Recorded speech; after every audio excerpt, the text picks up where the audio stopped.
सत्संग कितने प्रकार के होते हैं, बहुत ध्यान से सुनना। अभी हम लोग एक ही सत्संग जानते हैं कि हम बैठे हैं और किसी को हम सुन रहे हैं कानों से, वही सत्संग है ना। सत्संग के अनेक रूप हैं। कथा सुनना भी सत्संग है। अच्छा, ये पंखा बांटे जा रहे हैं, कोई बांट रहा हो का? बस ज्यादा जोर से नहीं, नेक आध देर पसीना सूख जाए फिर बंद कर लियो। हाँ, अम्मू को नेक देर बोलन दो भैया, हैं थोड़ी देर रुक जाओ। तो सत्संग का मतलब कथा श्रवण करना।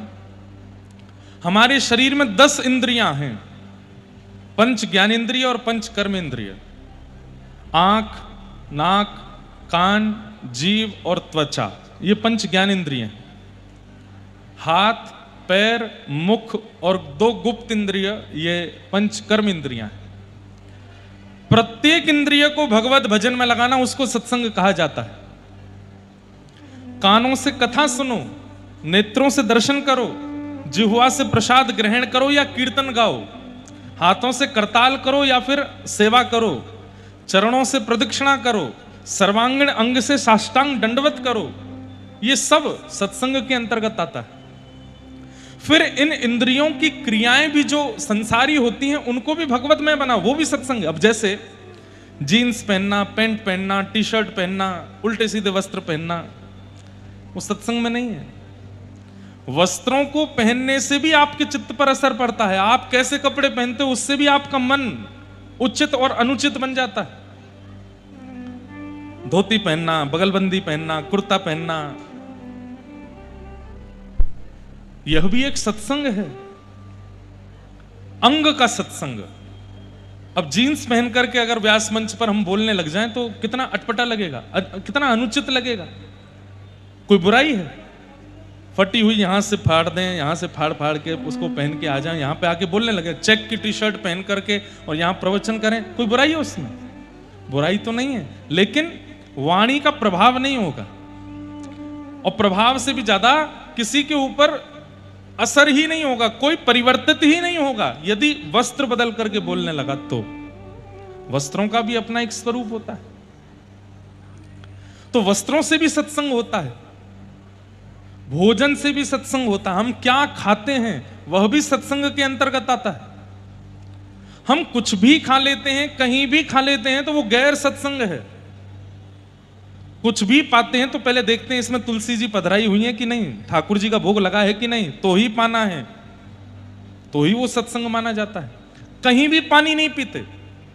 सब लोग इधर देखो, पंखा वाले विशेष रूप से इधर ही देखो, ध्यान से सुनो। देखो आप लोग पंखा करो, जो पीछे वाले बहुत ध्यान से सुन रहे हैं, इसलिए उनके लिए थोड़ा ध्यान से सुनना। हाँ, वस्त्रों से भी सत्संग होता है, अन्न से भी सत्संग होता है, जल से भी सत्संग होता है, व्यक्ति जिसका हम संग करते हैं उससे भी सत्संग होता है। हम कुछ नहीं खाते, हम कुछ नहीं पीते, हम कुछ गलत नहीं करते। आप जिसके संग 24 घंटे रहते वो, हाँ वो खा लेते, वो पी लेते, वो थोड़ा कभी कभी जो है उल्टे सीधे काम कर ले, पर हम नहीं करते कुछ भी। ये तो वही बात हो गई, चोरी किसने की? बोले उसने की। तुम क्या कर रहे थे? मैं केवल देख रहा था। तो भाई दंड थोड़ा सही तुमको भी मिलेगा। नरक जाने वालों के 6 लक्षण बताए गए हैं, और उन 6 लक्षणों में कौन कौन से लक्षण हैं? अत्यंत कोप, कटुका च वाणी, दरिद्रतां च स्वजनेषु वैरम, नीच प्रसंग, कुलहीन सेवा, चिन्नानि देहे नरकम गतानाम।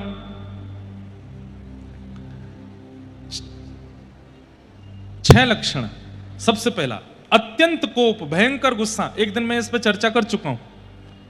भयंकर गुस्सा जिन लोगों को आता है, छोटी छोटी बात पर भी तबाही मचा देते हैं, ऐसे लोगों को नरक जाने से कोई नहीं रोक सकता। कटुकाच वाणी, कटुकाच वाणी मतलब इतने इतने भद्दे शब्द बोलते हैं कि क्या बताएं। बस शब्दों का चयन इतना गंदा कर रखा है कि किसी से सीधे बात भी करते हैं तो लगता है कि मार रहे हैं क्या। ऐसा व्यक्ति भी नरक जाएगा। कटुकाच वाणी, और उसमें भी विशेष रूप से ध्यान से सुनिएगा, आगरा वाले और आसपास वाले, हम इसमें ब्रजवासियों को भी ले रहे हैं। गाली दे दे करके बोलना, हर बात पर गाली देना, हर बात पर अपशब्द बोलना, शास्त्र कहते हैं यत्र नार्यस्तु पूज्यन्ते, जहां नारी की पूजा होती है वहां देवता रमण करते हैं, और आप गालियां ही सारी माताएं बहनों की दे रहे हो। कितना अभद्रता है उसमें। नवरात्रि के दिन सुबह 4 बजे से देवी पूजा प्रारंभ कर देते हैं, लेकिन बोलते हैं मां बहन की गालियों से ही बोलते हैं। कितना गलत है। कभी किसी भाई बंधु की गाली नहीं होती है, सारी गालियां हमारी मातृशक्ति को ही दी जाती हैं। कितना बड़ा पाप है। इस प्रकार अभद्र शब्दों का प्रयोग करने वाले को नरक जाना पड़ता। कटुकाच वाणी। और आजकल एक नया ट्रेंड आया है, आजकल व्यक्ति बोलता नहीं है, लिख करके डाल देता है सोशल मीडिया पर। उसको लगता है बोला थोड़ी है मैंने। अरे मनसा वाचा कर्मणा तीनों रूपों में पाप माना जाता है, वह भी पाप है। तो अत्यंत कोप, लिखते जाइए। कटुकाच वाणी, ये लक्षण जिनमें हैं वो सुधारने का प्रयास करो, या जिनको आप जानते हो उनमें ये लक्षण है तो उनको बस एक बात लिख के भेजना, भाई तुम्हारा जो है नरक में रिजर्वेशन कंफर्म हो गया है, क्योंकि तुम्हारे अंदर ये वाला गुण है। आज हम कथा में सुन के आए हैं। अत्यंत कोप, भयंकर गुस्सा, कटुकाच वाणी, गंदे शब्दों का प्रयोग करके बोलना। और कटुकाच वाणी में एक बात और आती है, कई लोग होते हैं वो गाली नहीं देते, लेकिन वो ऐसे तीखे बाण मारते हैं जैसे सब नाश कर दिया तुम्हारा भगवान ने। कल इंद्र ने बरस करके तुम्हारा पूरा विवाह चौपट कर दिया, सारी व्यवस्थाएं खत्म हो गई तुम्हारी। हम तो पहले ही कह रहे। इस प्रकार से जो व्यंग्यात्मक शब्दों में बात करते हैं, लगेगा कि हंस के बोल रहे हैं, लेकिन सामने वाले को पीड़ा हो रही होती है उससे। ऐसे लोग भी नरक जाते हैं। अत्यंत कोप, कटुकाच वाणी, दरिद्रताम च। दरिद्र किसको कहते हैं? असंतोषी जो है, गाड़ी है, घर है, पत्नी है, बच्चे हैं, सब कुछ है, लेकिन फिर भी असंतुष्ट है।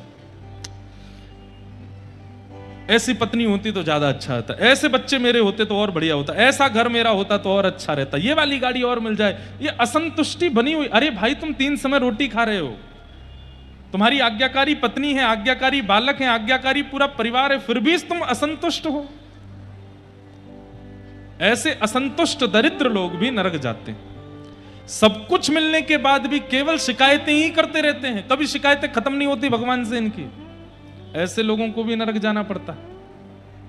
अत्यंत कोप, कटुकाच वाणी, दरिद्रताम च। और चौथा आता है स्वजनेषु वैरम। अपने ही माता पिता, अपने ही भाई बंधु, अपने ही शुभ चिंतकों को अपना दुश्मन मान करके उनसे दूरी कर लेना। ध्यान से सुनिए, हमेशा समझाते हैं आपको कि ऐसा नहीं करो, ये अच्छी बात नहीं है, ये अच्छा नहीं। शुभ चिंतकों को अपना दुश्मन मान करके उनसे दूरी बना लेना, स्वजनेषु वैरम, और उनसे बैर करने लग जाना।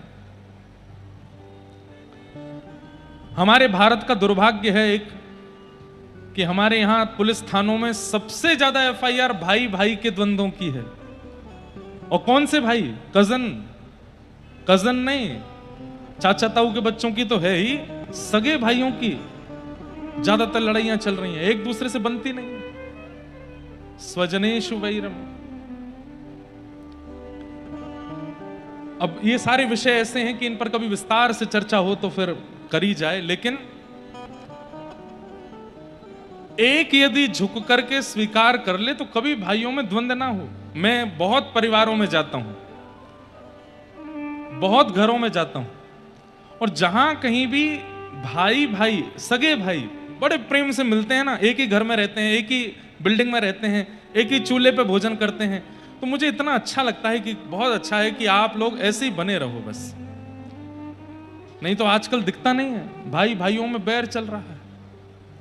स्वजनेषु वैरम। अच्छा, अब ये प्रसंग मैंने कह तो दिया, लेकिन जिन भाइयों के बैर चल रहे होंगे ना, वो मन में क्या सोच रहे होंगे? महाराज जी आपको पता थोड़ी हमारे भाई कितना बुरा करता हमारे साथ। ये मन में चल रहा होगा। हम आपको बताएंगे तो आप भी कहोगे अलग ही रहना ठीक है। भैया देखो, बात केवल मान की होती है। कई बार बड़े को लगता है छोटे ने सम्मान नहीं किया, कई बार छोटे को लगता है कि मुझे छोटा समझ करके पीछे छोड़ दिया जाता है। थोड़ी सी सिमेट्री बैठा ली जाए, थोड़ा झुक लिया जाए, कभी कभी ईगो को छोड़ करके ये सोच लिया जाए कि मेरा रक्त रूपी भाई है, तो कभी ये ना हो, नहीं तो ये चलता रहता है। लेकिन इस प्रकार स्वजनेश वैरम, अपनों से ही बैर करने वाले व्यक्ति को भी नरक जाना पड़ता है।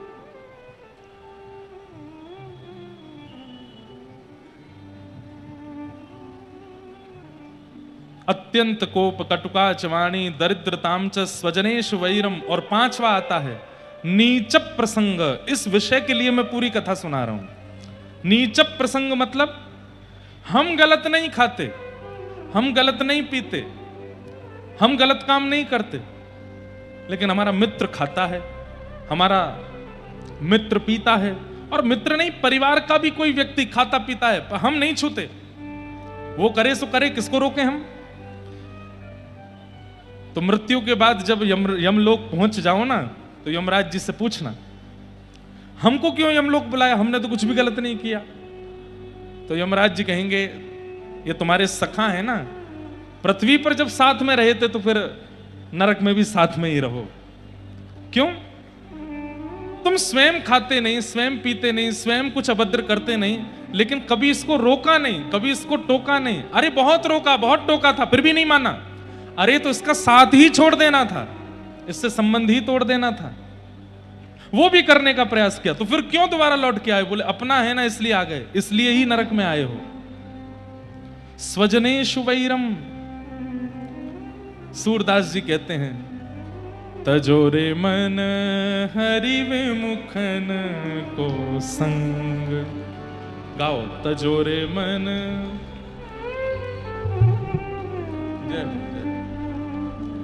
तजोरे मन हरि विमुखन को संग। तजोरे मन हरि विमुखन को संग। जाके संग कुमति उपजत है। जाके संग कुमति उपजत है। पड़त भजन में भंग हो। पड़त भजन में भंग। तजोरे मन हरि विमुखन को संग। तजोरे मन हरि विमुखन को संग। समझ में आई बात? किस किस का संग छोड़ना है? ध्यान से सुनो। हरि विमुखन को संग, जो कथा से विमुख हैं, वृंदावन से विमुख हैं, यमुना जी से विमुख हैं, आचार्यों से विमुख हैं, महापुरुषों से विमुख हैं, हरिजनों से विमुख हैं। जैसे ही बात करते हो कथा की तो मुंह फुला के बैठ जाए, कथा वथा की बात मत किया करो। ऐसे लोगों का संग तुरंत छोड़ दो। हरि विमुखन को संग। और दूसरा, जाके संग कुमति उपजत है, जिसके साथ रहने से आप गलत करते नहीं हो पर मन में आ जाता है, करके देखूं कैसा लगेगा। अरे नहीं नहीं मैं नहीं कर रहा।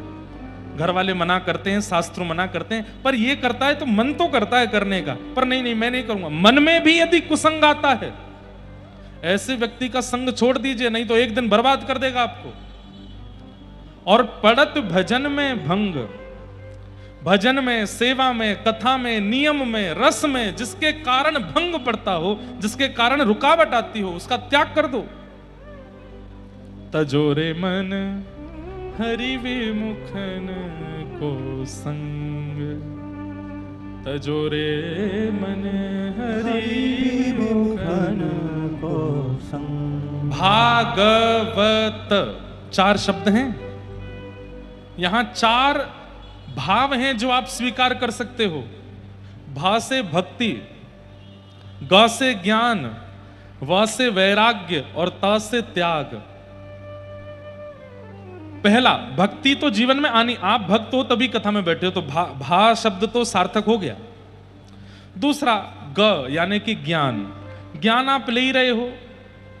तीसरा, व यानी कि वैराग्य, वैराग्य हमसे नहीं बनेगा, थोड़ा थोड़ा प्रयास करते हैं लेकिन वैराग्य हमसे नहीं बनेगा। तो त यानी कि त्याग तो आपको करना ही है, लेकिन किसका? हरि विमुखों का। तजोरे मन हरि विमुखन। इस कथा के बाद संकल्प ले लीजिए, जाइए उन मित्रों के पास, जाइए उन रिश्तेदारों के पास जो गलत खाते हैं, गलत पीते हैं, गलत जगह जाते हैं, गलत गलत काम करते हैं, और स्पष्ट शब्दों में कह दीजिए, भाई अगर तुम ऐसा कर रहे हो तो कल से हमारी तुम्हारी राम शाम बंद, हम नहीं रहेंगे आपके साथ। आप यदि हमारा संग चाहते हैं तो आपको यह विषय छोड़ना पड़ेगा, नहीं तो हम आपका संग नहीं करेंगे। और एक बात सुनिए, कई लोग स्वार्थी हैं, स्वार्थ के कारण संग करते हैं, भले ही वो गलत काम करता है, लेकिन वो अगर हमारे संग नहीं रहेगा तो हमारा बहुत बड़ा लॉस हो जाएगा। अरे ठाकुर जी के लिए एक व्यक्ति का त्याग करके तो देखिए, और ऐसे का त्याग जो दूषित है। रावण का त्याग किया विभीषण ने, प्रभु श्री राम ने लंका का राजा बना दिया। पिता का त्याग किया प्रहलाद जी ने, खंभ भेदन करके भगवान नृसिंह प्रकट हो गए। त्याग करो तो सही, उनका त्याग करो जो हरि विमुख हैं। तो स्वजनेषु वैरम नीच प्रसंग, तो अत्यंत कोप कटुकाच वाणी दरिद्रताम च स्वजनेषु वैरम नीच प्रसंग, 5 हमने सुन लिए। नीच प्रसंग का मतलब गलत करने वाले का यदि आप साथ देते हैं। भीष्म पितामह बाणों की सैया पर लेटे थे और भगवान से कहते हैं कि नाथ, पूरे महाभारत युद्ध में मुझसे भी करोड़ करोड़ गुना ज्यादा पाप करने वाले लोग, लेकिन उनको केवल एक बाण लगा, और मेरे जैसा धर्मात्मा भीष्म पितामह बाणों की सैया पर लेटा है। क्यों? ठाकुर जी कहते हैं वे सब पापी थे, लेकिन उनके साथ में तुम धर्मात्मा बैठे थे और फिर भी उनको धर्मात्मा नहीं बना पाए, इसलिए तुमको इतने बाण लगे। या तो उठ करके चले जाओ ऐसी सभा से जो सभा आपके लायक नहीं है, अगर बैठे हो तो सबको अपने जैसा बनाने का प्रयास करो, सबको सुधारने का प्रयास करो। और अंतिम लक्षण नरक जाने वाले का क्या है? कुलहीन सेवा। कुलहीन सेवा मतलब अपनी मां से अभद्रता करने वाला, पिता से अभद्रता करने वाला, पत्नी के ऊपर हाथ उठाने वाले का यदि आप साथ देते हो, उसका संग करते हो, तो भी आपको नरक में जाना पड़ेगा।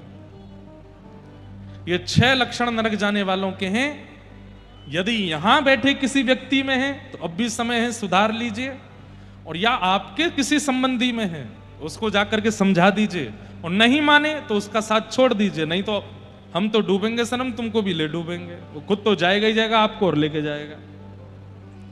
इसलिए भैया, तजोरे मन हरि विमुखन को संग, तजोरे मन हरि विमुखन को संग। आज आगरा की अद्भुत स्थान श्री प्रेम निधि मंदिर के पूज्य महाराज जी आए हैं, ठाकुर श्री गोविंद जी महाराज, जहां ठाकुर जी स्वयं श्री प्रेम निधि जी के लिए मसाल लेकर के चले। ऐसे आगरा के श्री ठाकुर जी के मंदिर से पधारे हैं गोस्वामी श्री हरिमोहन मिश्र जी, गोस्वामी श्री सुनीत कुमार मिश्र जी। आपके आगमन से खूब प्रसन्नता है, आपको बारंबार प्रणाम। और हमको एक दिन दर्शन करने आना है ठाकुर जी के। बरसाना में लाल जी के ब्याहुला में आपको वचन दिया था कि जब आगरा में कथा होगी तो श्री प्रेम निधि मंदिर में मैं दर्शन करने आऊँगा। तो एक दिन मैं जरूर जाऊँगा और वहाँ दर्शन करके आऊँगा।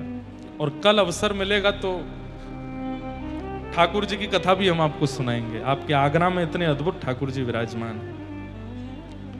तो हमारी बात समझ में आई?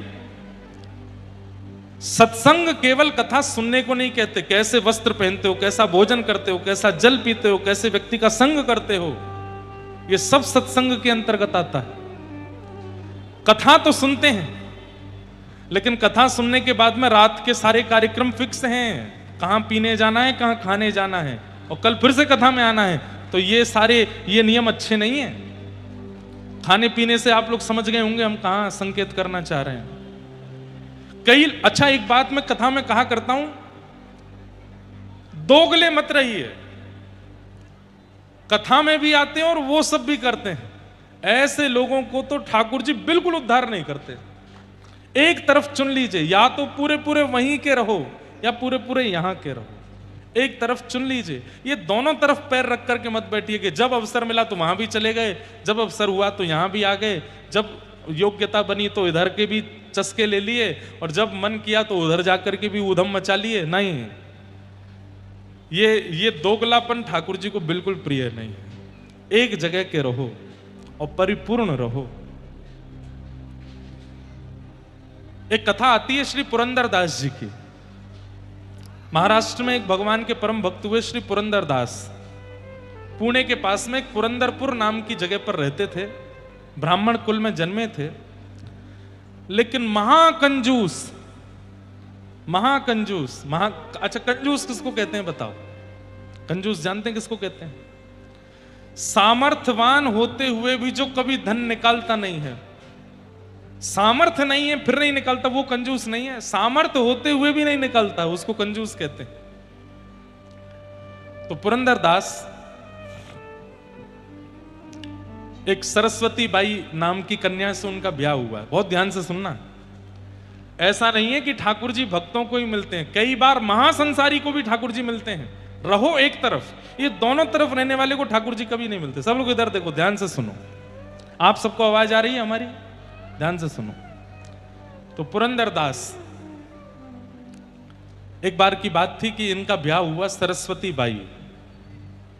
इतने कंजूस थे कि इनको ब्याह में एक ही जगह इनकी नजर टिकी हुई थी कि मेरी पत्नी ने कितने गहने पहने, और फेरे लेते लेते भी बोल रहे हैं सुनो ध्यान से, कोई तुम्हारा पायल उतर ना जाए, कंगन उतर ना जाए, और सुनो कल विदाई के बाद घर पहुंचते ही सब मुझे दे देना, मैं रख लूंगा तिजोरी में संभाल के, कहीं इधर उधर हो गया तो। बेचारी सरस्वती बाई बोले ठीक है। विदाई होकर के जब घर आए तो घर पे आते ही ना भोजन ना पानी ना जल, कुछ नहीं, सीधे चलो लाओ सब सामग्री उतार दो, ये नाक वाला भी उतार दो, कान वाला भी उतार दो, सिर वाला सब उतार के दे दो। पत्नी ने सब उतार दिए, हाथ के कंगन वंगन सब उतरवा दिए, उनके पैर की पाजे वाजे कुछ नहीं पहनने दिया। सरस्वती बाई बोली माता पिता बड़े लोग कहते हैं कि सूना नहीं रहना चाहिए सौभाग्यवती नारी को, अशुभ होता है। अरे देवी तुम जानती नहीं हो कितने चोर चकटे घूमते रहते हैं, कोई ले गया तो निकाल के फिर क्या करोगी? बोले एक नाक की बाली तो रहने दीजिए, ये नाक का कांटा तो रहने दीजिए, बाकी सब ले लीजिए। बोले हाँ ठीक है, एक काम करो, एक पहन के रखो, बाकी सब दे दो। सब उतरवा करके रख लिया। कोरी घूमती है उनकी पत्नी, एक चीज नहीं पहनने देते, पता नहीं इधर उधर कर दिया, मेरे साले का कहीं मना गया, कहीं रात में आके बहन के कंगन उतार के ले गया तो, ऐसी सोच। कंजूसाई केवल क्रिया में नहीं होती, कई लोगों की बुद्धि में भी कंजूसाई होती है। वो यही सोचते रहते हो इसने निकाल लिए होंगे, इसने ले लिए होंगे, यहां से वहां चले गए, इतना ज्यादा ये नहीं होना चाहिए। तो पुरंदरदास महाकंजूस, लेकिन उनकी पत्नी सरस्वती बाई परम भक्ता थी। वो बस यही सोचती रहती थी कि कभी इनकी बुद्धि सुधरेगी, कभी हम भी दान पुण्य करेंगे, हम भी कभी ब्राह्मणों को घर बुलाएंगे, कभी कथा कराएंगे, आदि आदि सब करेंगे। लेकिन कभी हुआ नहीं। सालों निकल गए कथा को, विवाह को। पुरंदरदास की स्थिति ऐसी कि होली दिवाली पर पत्नी कहती कि मुझे मायके जाना है, तो स्वयं नहीं जाते, साले को बुलवाते, तुम लेके जाओ, नहीं तो मेरा खर्चा हो जाएगा इसको लेके जाने आने। इतने कंजूस।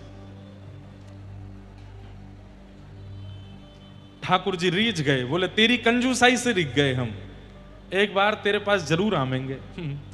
और एक बार पुरंदरदास जी अपनी दुकान पर बैठे थे और ठाकुर जी एक दीनहीन से ब्राह्मण का रूप धारण करके, बिल्कुल सामान्य से वस्त्र पहन करके, बिल्कुल अकिंचन बन करके और उसकी दुकान पर पहुंच गए। ब्याज पे पैसे देते थे ये, इनका काम क्या था? ब्याज पे पैसे देना। तो ठाकुर जी जब आए तो आकर के बोले भैया मैं गरीब ब्राह्मण हूं, मेरी इकलौती पुत्री है, उसका विवाह होने वाला है, और जहां ब्याह होने वाला है मांग जाच तो कुछ नहीं की, पर उन्होंने कहा है अच्छा ब्याह कर देना, तो मेरे पास तो ज्यादा है नहीं, मुझे पता चला इस नगर पे ब्याज में पैसा तुम देते हो, इतने ब्याज के पैसे तुम्हारे पास रहते हैं, एक ब्राह्मण को दान कर दो, थोड़ा सा धन दे दो, मैं अपनी बेटी का ब्याह कर लूंगा। ठाकुर जी गए हैं ब्राह्मण बन के।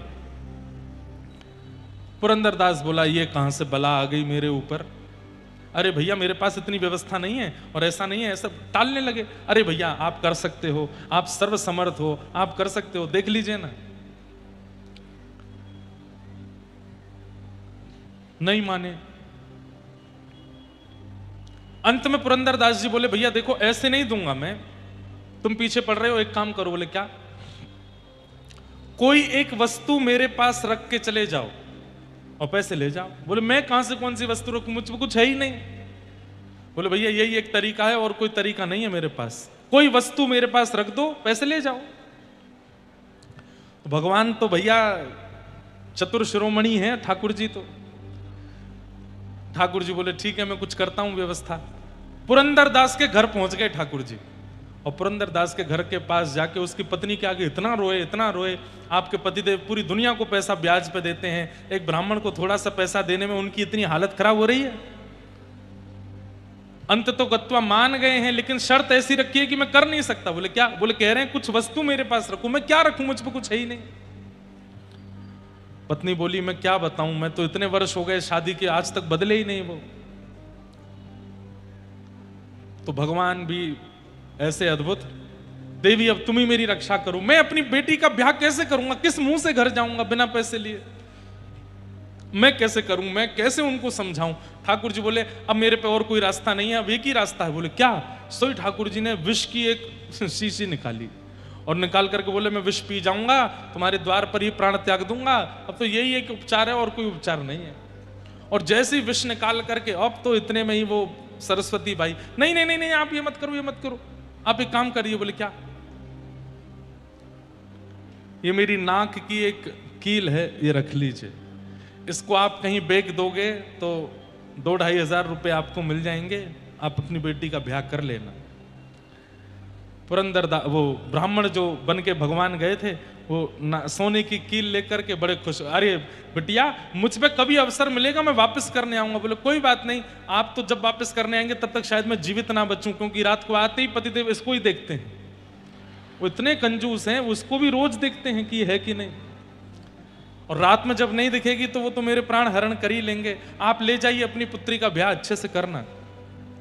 लेकिन ठाकुर जी भी बड़े चतुर, वो कील लेके ही गए पुरंदरदास के पास। बोले एक वस्तु है, मैं गिरवी रखने को तैयार हूं।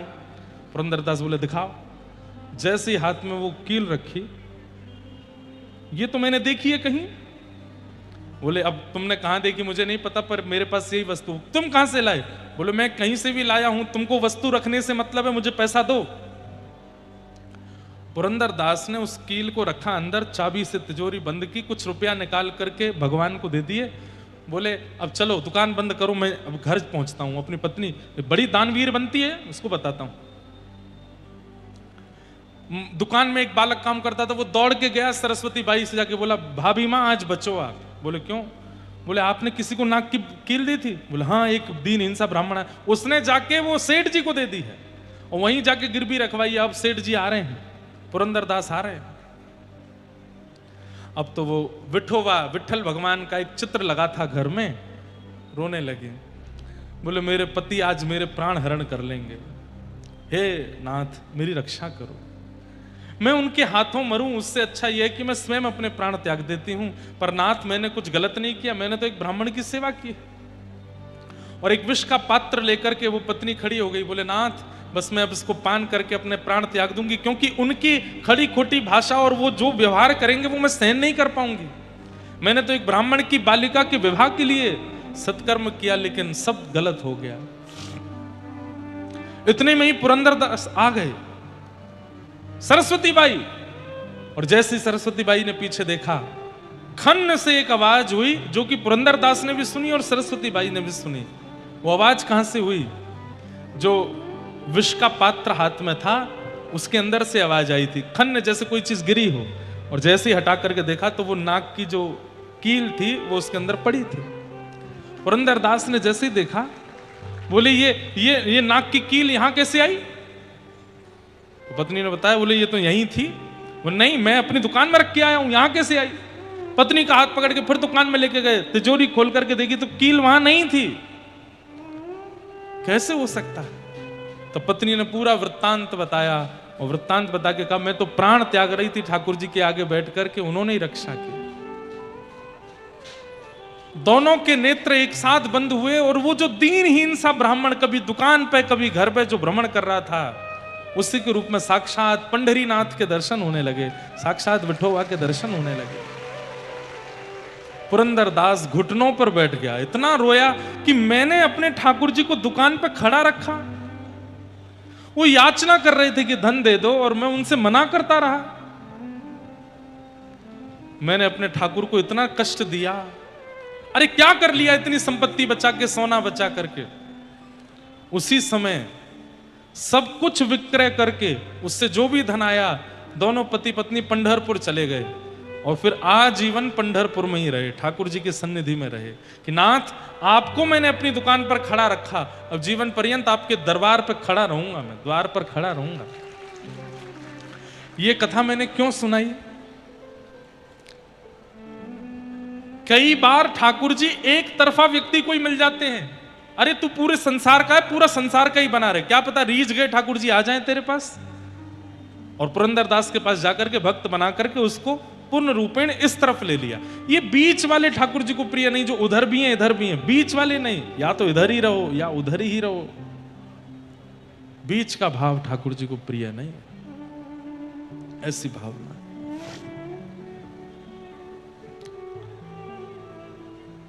तो ऐसे सब भाव हैं मन के। कल हम लोग प्रेम और भाव से भागवत जी के प्रथम स्कंद की चर्चा सुन रहे थे, जहां वेदव्यास जी ने भागवत की रचना की और अपने पुत्र श्री सुखदेव जी को प्रदान की। पिता को चाहिए, ध्यान से सुनिएगा जितने पिता यहां बैठे हैं, पिता को चाहिए अपनी संपत्ति पुत्र को नहीं देनी है, पात्र को देनी है। और यदि वो पुत्र पात्र नहीं है तो संपत्ति नहीं देनी है, और देने का ही मन है तो पहले उसको पात्र बनाओ, तब ही दीजिएगा। क्योंकि पुत्र तो हो रहे हैं आज घरों में, लेकिन पात्र नहीं है, योग्य नहीं है, श्रेष्ठ नहीं है। इसलिए पहले पुत्र को पात्र बनाइए। वेदव्यास जी ने भागवत जी शुकाचार्य जी को देने से पहले सुखदेव जी को जनक महाराज की सभा में भेजा परखने के लिए कि ये पात्र है कि नहीं। और जब पता चला कि सुखदेव जी पात्र हैं, तब व्यास जी ने उनको भागवत जी प्रदान की। और वही भागवत जी श्री सुखदेव जी ने परीक्षित को सुनाई। यदा ब्रधे कौरव संजयाना वीर स्वथो वीर गतिम गतेषु व्रकोदरा विग्ध गदा विमर्श भृगनोरुदंडे धृतराष्ट्र पुत्रे। परीक्षित को 7 दिन में मरने का श्राप क्यों लगा? सौनकादि ऋषियों ने यह प्रश्न किया और सूत जी महाराज पूरे प्रसंग सुनाते हैं। महाभारत की छोटी सी कथा है। अंतिम युद्ध चल रहा था, पांडवों की विजय हो गई। पांडवों ने कौरवों को हरा करके विजय प्राप्त की। तो कौरवों की तरफ से गुरुपुत्र अश्वत्थामा ने सोते हुए पांडवों को मारने का प्रयास किया, लेकिन पांडवों की जगह द्रौपदी के 5 पुत्रों को मार दिया। अगले दिन अर्जुन ने अश्वत्थामा को पकड़ करके द्रौपदी के सन्मुख किया। द्रौपदी ने उसको क्षमा दान दिया। भगवान बड़े प्रसन्न हो गए। बंधुओं, क्षमा बड़ेन को चाहिए, छोटेन को उत्पात। छोटे तो उत्पात ही करते हैं, बड़ों को चाहिए कि उनको क्षमा किया करें, पर बार बार नहीं, ज्यादा से ज्यादा 2 बार। और तीसरी बार भी वही अपराध करे तो फिर उसको थोड़ा बहुत जो है उसकी सिकाई करनी चाहिए, ऐसा नियम है। लेकिन क्षमा करना चाहिए, क्षमाशीलता। बंधुओं, क्षमा बलिदान है। हर कोई क्षमा नहीं कर पाता। देख लूंगा तुझे, तो देखूंगा मैं, तूने मेरे संग ऐसा किया, तू आइयो बेटा तेरे को बताऊंगा मैं। हम लोगों का स्वभाव व्यवहार ऐसा बन जाता है। बदला लेने की भावना बनी रहती है 24 घंटे। देख लूंगा करते करते प्राण चले जाते हैं। यमराज जी देख लेते हैं हमको फिर एक दिन। क्या करना है? ये संसार में प्रतिस्पर्धा करके, एक दूसरे से बैर करके, पैज करके, अरे कहां तक है, कथाओं में भी पैज होने लगा है। उन्होंने कथा कराई, इनसे 21 करा के दिखाऊंगा मैं। ऐसे ऐसे भी लोग होने लग गए हैं। गलत है। इसके लिए संसार में आए हम। इसको नीचे दबाना है, इससे ऊपर उठना है, इससे ये करना है, इससे बदला लेना है, इसने ऐसा किया इसके संग ऐसा करना है। नहीं, बहुत कम दिन है हमारे पास भजन करो, साधन करो, कथा सुनो, अपना विचार, व्यवहार, बुद्धि सब इतना निर्मल कर लो कि ठाकुर जी प्राप्त हो जाएं। ये संसार की प्रतिस्पर्धा में पड़ने के लिए नहीं आए हैं हम लोग, भगवत प्राप्ति के लिए आए। क्यों आए हैं संसार में? कभी पूछा अपने आप से?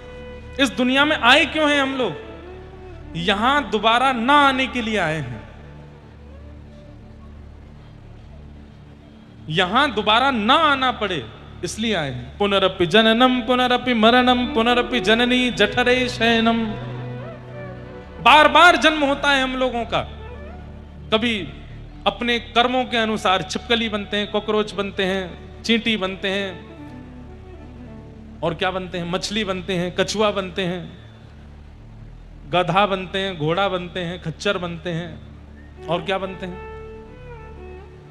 बिल्ली बनते हैं, कुत्ता बनते हैं। ये सारी योनियों में भटकते रहते हैं। हर मृत्यु के बाद ठाकुर जी से प्रार्थना, एक बार मानव बना दीजिए, मैं आपको डिसअपॉइंट नहीं करूंगा, एक बार बना के तो देखिए। नहीं नहीं नहीं, अभी तू जा छिपकली बन। फिर छिपकली बना देते हैं, फिर मरते हैं। फिर ठाकुर जी एक बार बना दीजिए ना, क्योंकि एकमात्र मानव देह है जहां से संसार से एग्जिट लिया जा सकता है। ये मानव देह ही है जहां से एग्जिट और हमेशा के लिए इन दोनों हो सकते हैं। लेकिन हम लोगों की स्थिति क्या है? हम एग्जिट कर ही नहीं पा रहे हैं और अंदर घुसते चले जा रहे हैं और अंदर, क्योंकि कर्मों का जो लेखा जोखा है वो भी मानव जन्म से ही होता है। बहुत ध्यान से सुनिएगा। मानव देह नृदेह माध्यम सुलभम सुदुर्लभम प्लवम सुकल्पम गुरुकर्णधारम मयानुकूलेन नभस्वतेरितम पुमान भवाब्धिम न तरेत स आत्मा। इस दुनिया में सबसे मुश्किल क्या है?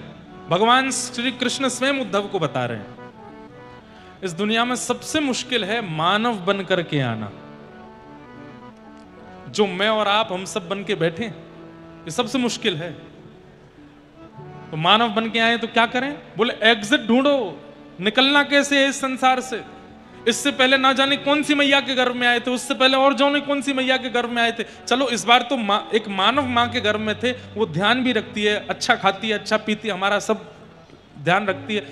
जानवरों के कोख में जब हम लोग रहते हैं वो तो विचार भी नहीं करते। कई जानवर तो ऐसे हैं वो जन्म लेते ही बालकों को ही खा जाते हैं। इस संसार में दोबारा नहीं आना, यही एक एग्जिट का तरीका है। ये मानव जन्म मिला है, मानव देह मिला है। भज गोविंदम भज गोविंदम गोविंदम भज मूढ़मते। आद्य गुरु शंकराचार्य भगवान कहते हैं भज गोविंदम भज गोविंदम गोविंदम भज मूढ़मते। कृष्ण नाम जपो, हरि नाम जपो, भगवान नाम जपो, निकल लो इस संसार से, दोबारा आना ना पड़े यहां पर। लेकिन यहां से निकलने की तो योजना हम बना नहीं रहे, यहां पे और फंस जाते हैं। क्या होता है? मृत्यु के बाद चित्रकेतु आते हैं, भगवान ब्रह्मा के पीए, पर्सनल असिस्टेंट चित्रकेतु। और चित्रकेतु आकर के हमारे पूरे जीवन का लेखा जोखा बताते हैं। इसके साथ बुरा किया, इसके साथ अच्छा किया, यहां पर इतना खाया, यहां पर इतना गवाया, ऐसा ऐसा किया, इसके साथ छल, इसके साथ कपट, इसके साथ इतना बुरे काम किए। मुक्ति तो नहीं मिलेगी तुमको। अब क्या मिलेगा? बोले फिर से जन्म लेना पड़ेगा। कहां जन्म होगा? बोले पूर्व के कर्मानुसार अब तुमको सर्प बनना पड़ेगा, जाओ सांप बनो। और जैसे ही आप किसी मानव के अलावा किसी अन्य योनि में जाते हैं तो 84 लाख में घूमना ही पड़ता है, फिर मानव देह मिलता है। कितना मुश्किल है मानव देह प्राप्त करना। अच्छा, एक जगह मैंने पढ़ा था, सर्प कौन बनते हैं पता है? जो बहुत इकट्ठा करते रहते हैं, ये इकट्ठा, इतना इकट्ठा कर लिया महाराज, अब उसको निकालने का नाम नहीं लेते। तो भगवान फिर अगले जन्म में उनको सर्प बना देते हैं, जाओ कुंडली मार के बैठे ही रहो इकट्ठा करके। सर्प अधिकतर कहां मिलेंगे? तय खानों में है, तिजोरियों में है, सोने चांदी के। आपने सुना होगा वृंदावन के उस मंदिर में अंदर तय खाना, वहां पर सर्प बैठे इसलिए द्वार नहीं खुलते। गोवर्धन में एक है, वहां पे भी सर्प हैं, बड़े बड़े फुसकार की आवाज हमने तो सुनी है, ऐसा लोग बोलते हैं। सर्प कौन बनता है? जो केवल इकट्ठा करता रहता है। ऐसे सबका वर्णन है, क्या क्या करने वाला जीव कौन बनता है। लेकिन चिंता की बात यह है कि अगर मानव देह के बाद दोबारा यदि उस योनि में गए तो 84 लाख पूरी करनी पड़ेगी, तब जाकर के मानव बन पाओगे। इसलिए ये इसको अंतिम मानिए जो मिल गया है, ये दोबारा नहीं होना चाहिए। कहीं दोबारा जन्म लेना पड़ गया तो बहुत दिक्कत है भैया। इसलिए अभी सब अच्छा है, कथा भी सुन रहे हो, ब्रजमंडल के पास में हो, यमुना जी के तट पर हो, निकल लीजिए यहां से। मत करिए ऐसे ज्यादा इकट्ठे अपने कारनामे कि दोबारा आना पड़े इस संसार में। हम लोग हिसाब बराबर करने आए हैं, लेकिन पूर्व का हिसाब बराबर होता नहीं है। इस जन्म के और ज्यादा उधारी हमारी हो जाती है, जिसके कारण दोबारा जन्म लेना पड़ता है। आप कहोगे महाराज जी हिसाब बराबर कैसे होता है? केवल नाम जप से। जितना नाम जप करते जाओगे करते जाओगे करते जाओगे, पूर्व के कर्म बंधन कटते जाएंगे। जैसे मान लीजिए अब कितने पे ठाकुर जी रीझते हैं ये ठाकुर जी जाने। किसी की एक माला से भी रीझ जाते हैं, किसी की 1-1 लाख माला से भी नहीं रीझते। रिझाने का एक बहुत बढ़िया तरीका है, क्या? एक माला से भी रीझ जाएंगे। कैसे? स्वभाव अच्छा रखो, दीन बनो, दैन्यता रखो, ज्यादा चतुर मत रहो, सरल रहो, सहज रहो। अगर व्यवहार अच्छा है तो एक माला में भी वो खुश हो जाएंगे, और एक माला से आपके पूर्व जन्म के एक अपुण्य को भी नष्ट करते चले जाएंगे। और लाख लाख माला करते हो लेकिन अभिमान में चूर, किसी से सीधे मुंह बात नहीं करते, व्यवहार भी विचित्र है, स्वभाव भी विचित्र है, तो 1 लाख माला भी कल्याण नहीं कर पाएगी। इसलिए भैया निकल लीजिए, फिर से कह रहा हूं निकल लीजिए यहां से। अच्छा अवसर मिला है, कथा मिल रही है, सत्संग मिल रहा है, भजन मिल रहा है, खूब करके निकल लो यहां से, दोबारा आना ना पड़े। जय हो। श्री राधा रमण लाल की जय।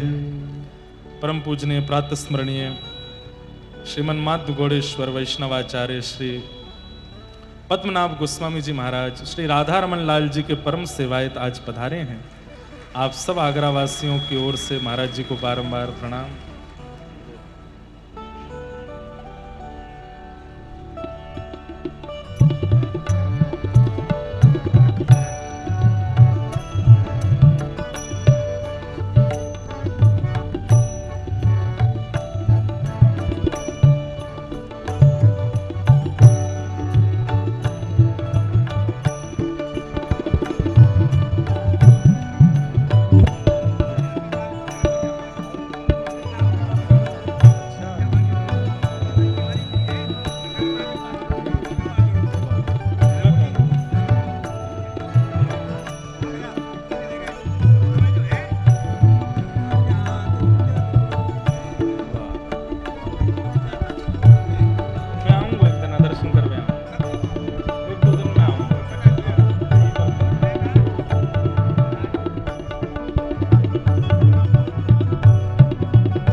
श्री राधा रमण लाल की जय। बड़े आनंद की बात, आचार्यों का आगमन कथा में होता है तो कथा तुलसी दल पधरा दिया गया हो मानो कथा में, कथा का भोग लगा लेते हैं फिर ठाकुर जी, ऐसी भावना रहती है। अरे ऐसो हाँ ऐसो ओ ऐसो चटक मटक सो ठाकुर तीनों लोकन मुँह में लाए। ऐसो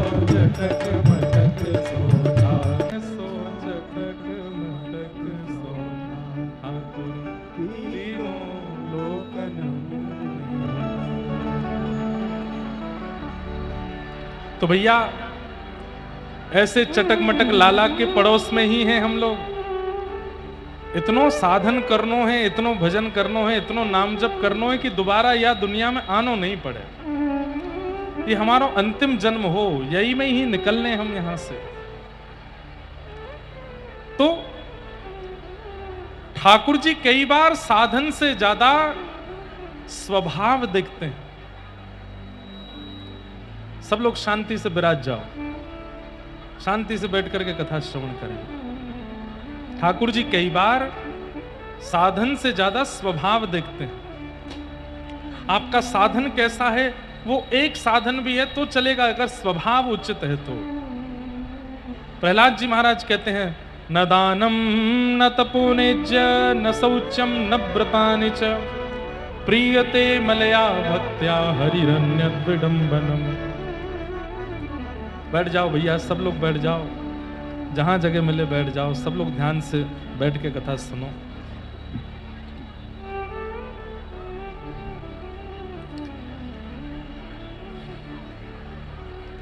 न दानम न तपोनिज न शौचम न व्रतानि च। न दान से, न तप से, न पवित्रता से, न यज्ञ से, इन सबसे भगवत प्रसन्नता प्राप्ति नहीं हो सकती। तो फिर कैसे होगी? बोले प्रियते मलया भक्त्या। निर्मल मन वाली भक्ति जो करते हैं उनसे ज्यादा ठाकुर जी प्रभावित रहते हैं। स्वभाव के सुंदर हैं, विचारों के सुंदर हैं, व्यवहार के सुंदर हैं, ऐसे लोगों का किया गया एक भजन भी ठाकुर जी को प्रिय है। लेकिन विचार, व्यवहार, स्वभाव, बुद्धि सब में दूषित हृदय वाले हैं और ठाकुर जी के भजन में लगे हैं, ठाकुर जी को प्रिय नहीं। द्रौपदी ने क्षमा दान किया, भगवान प्रसन्न हो गए। बालकों के हत्यारे को क्षमा कर रही है, इसलिए क्षमाशील व्यक्ति ठाकुर जी को प्रिय है।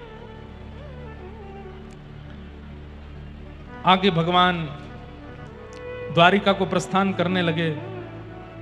उत्तरा दौड़ी दौड़ी भगवान के चरणों में आई कि मेरे गर्भ शिशु को मारने के लिए ब्रह्मास्त्र छोड़ दिया है। तब भगवान ने उस गर्भस्थ बालक की रक्षा की। वही बालक परीक्षित के रूप में जन्मे। कुंती ने भगवान की स्तुति गाई, भीष्म पितामह ने भगवान की स्तुति गाई। और जैसे ही भगवान द्वारिका पहुंचे, कुछ दिन में खबर आई कि उत्तरा के गर्भ के बालक का जन्म हुआ। नाम हुआ परीक्षित। धीरे धीरे परीक्षित बड़े हुए। एक दिन खबर लेकर के अर्जुन आए कि भगवान श्री कृष्ण अपनी लीला पूरी करके प्रस्थान कर गए। श्री कृष्ण लीला का विराम जैसे ही सुना पांडवों ने, उसी समय अपने राज्य गद्दी पर परीक्षित को बैठा करके पांडव वहां से प्रस्थान कर गए। कहां? स्वर्गारोहण को। परीक्षित को राजा बना दिया। धीरे धीरे परीक्षित बड़े हुए। एक दिन परीक्षित को कलयुग मिला। कलयुग कैसा था? भयंकर विकराल रूप में था और अपने हाथ में खड़ग लिए, फरसा लिए, वृषभ के 3 पैर काट चुका था, चौथा पैर काट रहा था। जैसे ही परीक्षित जी महाराज ने जाकर के रोकने का प्रयास किया तो कलयुग वहां से भाग गया। परीक्षित जी ने पूछा कि हे वृषभ, आप कौन हो? बहुत ध्यान से सुनना। वृषभ यानी बैल। वृषभ से पूछा आप कौन हो? तो उसने कहा मैं धर्म हूं। बोले आप धर्म? बोले हां। धर्म के 4 चरण होते हैं, सत्य, दान, दया और पवित्रता। ये चतुर लक्षण जिनमें हैं वही व्यक्ति प्राथमिक धार्मिक माना जाता है। प्रथम धार्मिक। धार्मिकों की भी बड़ी बड़ी श्रृंखलाएं हैं, लेकिन पहली सीढ़ी धार्मिक व्यक्ति की इन 4 लक्षणों से पता चलती है। सत्य, दान, दया और पवित्रता। जी हाँ, मैं कर लूंगा। जी जी। सत्य, दान, दया और पवित्रता, ये 4 लक्षण जिस व्यक्ति के अंदर हैं वो धार्मिक माना जाता है। सत्य बोलता है, दानशील है, दान पुण्य करता है, दयाशील है, सब पर दया करता है, और चौथा पवित्रता, देह से और मन से, दोनों से पवित्र है, वही धार्मिक है। ये पहली श्रेणी है। लेकिन विडंबना ऐसी कि वृषभ के 3 पैर काटे जा चुके थे, एक पैर पर खड़ा है। इसका मतलब कलयुग में धर्म का एक ही पैर एक्टिव है। 3 पैर काट दिए हैं कलयुग ने। कौन कौन से? दया, दान और पवित्रता। केवल एक ही पैर है सत्य, और धीरे धीरे वो भी कट रहा है, धीरे धीरे वो भी नष्ट हो रहा है। गिने चुने लोग संसार में होंगे जो सत्य का अनुमूलन करते हैं, सत्य का पालन करते हैं, प्रत्येक दिन केवल सत्याचरण करते हैं ना।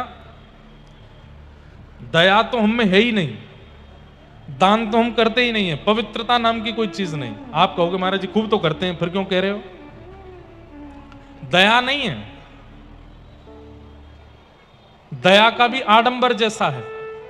अगर किसी पे दया कर रहे हैं तो एक फोटोग्राफर चाहिए पास में, खींच लो, दया कर रहे हैं हम। ऐसे तो हम दयावान हैं। दान कर रहे हैं तो अगले दिन अखबार में निकलवा रहे हैं, हमने इतना दान किया, इतना दान किया, इतना पुण्य किया, इतना ऐसा किया, इतना ऐसा किया। ये दान नहीं है, ये तो शोबाजी है, दिखावा है। और पवित्रता, सुबह स्नान, दोपहर में स्नान, रात्रि में स्नान, 3 बार त्रिकाल, शरीर पवित्र बना रहे हैं, लेकिन मन में इतनी मलिनता, इतनी मलिनता। दुर्भाग्य है। कुछ दिनों पहले अपने मित्र को एक उत्सव मनाने के लिए बुलाया। अरे उसको उत्सव कहना भी पाप है, और उसमें छुरी घोंप करके उसकी हत्या कर दी। सुना था आपने? आज मुझे कोई बता रहा था किसी चाचा ने अपने छोटे से भतीजे को 20 बार पटक के उसको मार दिया, छोटे बालक को। इनका विरोध करने वाले नहीं बैठे हैं। कथावाचकों का विरोध करो, ये बहुत पैसा लेते हैं, ये बहुत ऐसा करते हैं। अरे हमारे 3 घंटा बैठ करके बोलने से इतने 1000 लोग हरि नाम तो ले रहे हैं, इतने लोगों के चित्त में भगवान नाम तो प्रकट हो रहा है, भगवत भाव तो प्रकट हो रहा है। कभी कोई आचार्य आपसे नाराज हो जाए, कोई आपके वक्तव्य से असंतुष्ट हो जाए, उनकी बात अलग है, वो हमको समझाएं, अलग बात है। पर उनकी आड़ में कई सारे लोग ऐसे, उनको तो बस मौका चाहिए। कथावाचक एक ऐसा टाइटल बना दिया जैसे मानो कितना गलत शब्द है ये। और ये हर कथावाचक के लिए नहीं है, बस वो कथावाचक बुरे हैं जिनके में भीड़ बहुत होती है, जिनकी कथा में 3 घंटे पहले से लोग आकर के बैठ जाते हैं, वो कथावाचक अच्छे नहीं हैं। जिन कथावाचकों की कथा में 10 लोग बैठे हैं, जिसमें से 8 लोग सो रहे हैं, वो अच्छे हैं। कैसी विडंबना संसार की। और कोई और विरोध नहीं कर रहा है, सनातन के लोग ही विरोध करते हैं।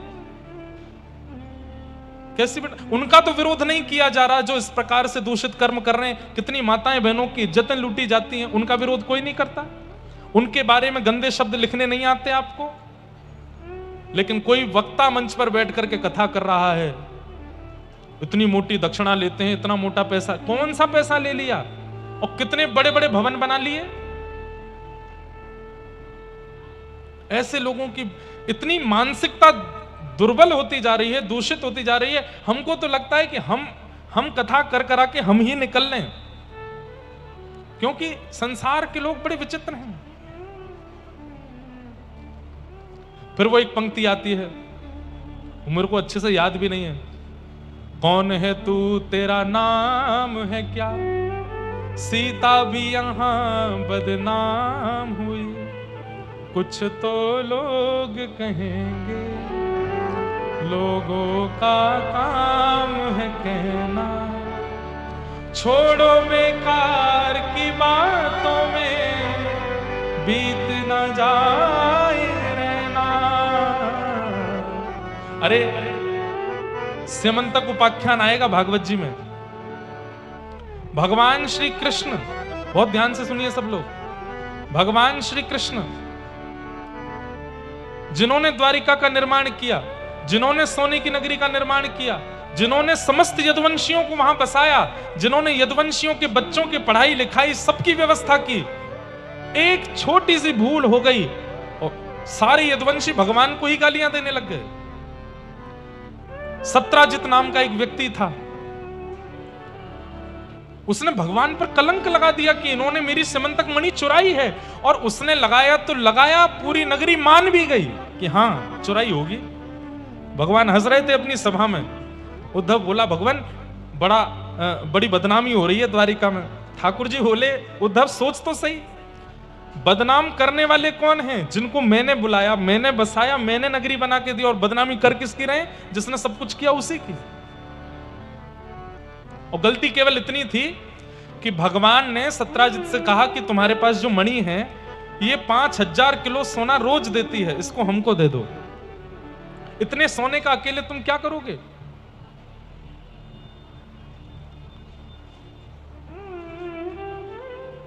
सत्राजित ने कहा, मेरी मणि है, मैं तो नहीं दूंगा। भगवान बोले, ठीक है, एक बार ही निवेदन करना चाहिए, नहीं माने तो छोड़ देना चाहिए। ठाकुर जी चले गए। अगले दिन सत्राजित का भाई उस मणि को पहन करके द्वारिका घूमने निकला, और घूमते घूमते वन में चला गया। वन में एक शेर ने उस व्यक्ति को मार के मणि को अपने पास रख लिया। मणि को, शेर को एक भालू ने मार दिया, मणि भालू लेके चला गया। और कलंक किस पे लगा? भगवान पे। सत्राजित से जब पूछा, तुम्हारा भाई नहीं मिल रहा, 10 दिन हो गए, बोले मुझे तो शक हो रहा है भगवान कृष्ण पे, मणि मांगने आए थे, मैंने देने से मना कर दिया, अगले दिन से ही मणि गायब है, मेरा भाई भी गायब है, इन्होंने ही चुराई है। और पूरी द्वारिका की नगरी स्वीकार भी कर लेते कि हां चुराई हो गई। ऐसी स्थिति। तो ये संसार है भैया। हम तो खुद को समझाते हैं। हम कहीं कथा करने जाते हैं, कोई विषय न भी हो तो बना दिया जाता है। पर में लगता है कि इन सब के लिए थोड़ी कथा कर रहे हैं, हम तो केवल सुनने वालों के चित्त में थोड़ा प्रेम बढ़े ठाकुर जी के लिए, उसके लिए कर रहे हैं। लेकिन कोई बात नहीं, संसार है, संसार में तो ये होता रहता है।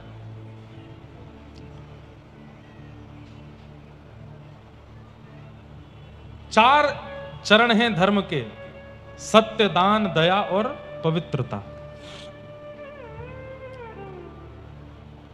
इस संसार में, कलयुग में, केवल सत्य के चरण पर खड़ा है धर्म।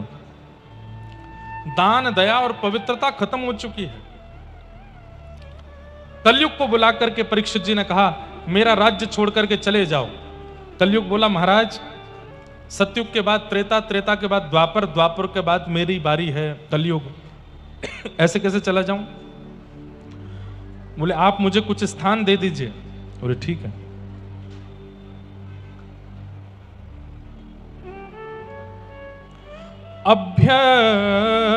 अभ्यर्थितस्य तदा तस्मै स्थानानि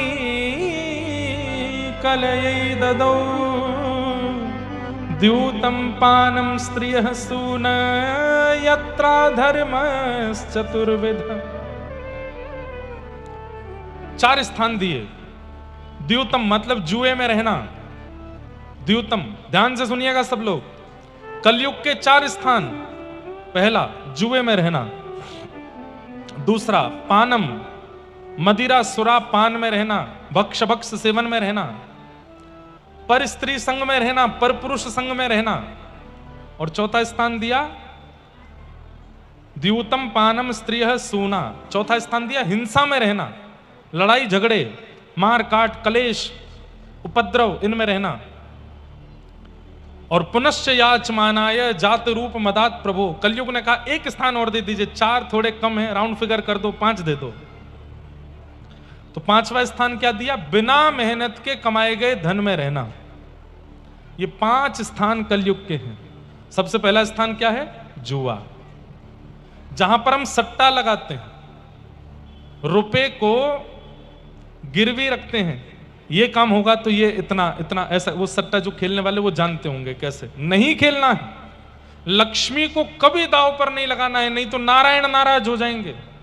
धन लक्ष्मी है और उनको दांव पर लगाने वाला व्यक्ति महापापी है। इसलिए जुआ नहीं खेलना। कभी कभी लगता है कलयुग इतना खतरनाक क्यों होता जा रहा है? क्योंकि ये 5 स्थान एक्टिव हैं भाई। हम पंडाल के अंदर बैठे हुए 10-12 हजार लोग होंगे, हम नहीं खेलते, लेकिन करोड़ों लोग हैं खेलते हैं। मैचेस चलते हैं, उनमें फिक्सिंग चलती है, ना जाने क्या क्या लोग किस किस तरीके से खेलते हैं। जुआ खेलते हैं। जुए में क्या होता है, लक्ष्मी को दांव पर लगाया जाता है, धन को दांव पर लगाते हैं, पाप है। जीवन में कभी जुआ नहीं खेलना, और खेला है तो प्रायश्चित करो, अब नहीं खेलना।